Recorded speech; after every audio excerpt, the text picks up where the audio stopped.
বিয়ের আসরে নয়, প্রেমিকার বিয়ে ভাঙতে এসে বরের বদলে গণধোলাই খেয়ে গাছের সাথেই বাধা পড়তে হলো এই বিজিবি সদস্যকে। শরীয়তপুর সদরের মধ্য চরসুন্দি গ্রামে ঘটে এ ঘটনা। সে আমার এত বড় ক্ষতি কেন করলো? সে আমার সাথে মিথ্যা অভিনয় কেন করলো? সে আমার থেকে এতগুলো টাকা কেন নিল? আমার টাকা ফেরত চাই, তার বিচার চাই। সে আমার ইজ্জত কেন মারলো? ভুক্তভোগী কলেজ ছাত্রীর অভিযোগ, বিজিবি সদস্য সুলাইমান মুন্সি নিজের স্ত্রী সন্তানের পরিচয় গোপন করে তার সাথে প্রেমের সম্পর্ক গড়ে তোলে।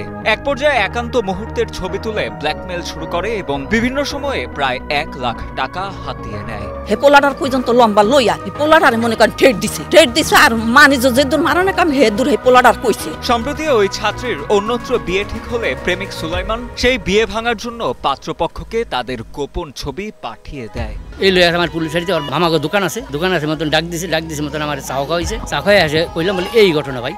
এখানেই থেমে থাকেনি সে। 6 জুলাই সকালে বিয়ের দিন সরাসরি মেয়ের বাড়িতে হাজির হয়ে বিয়ে ভাঙার চেষ্টা করলে স্থানীয় জনতা তাকে আটক করে এবং গাছের সাথে বেঁধে রাখে। খবর পেয়ে পুলিশ ঘটনাস্থলে পৌঁছে তাকে আটক করে থানায় নিয়ে যায়। ভুক্তভোগী তরুণী ও তার পরিবার এই প্রতারণার কঠোর বিচার দাবি করেছে।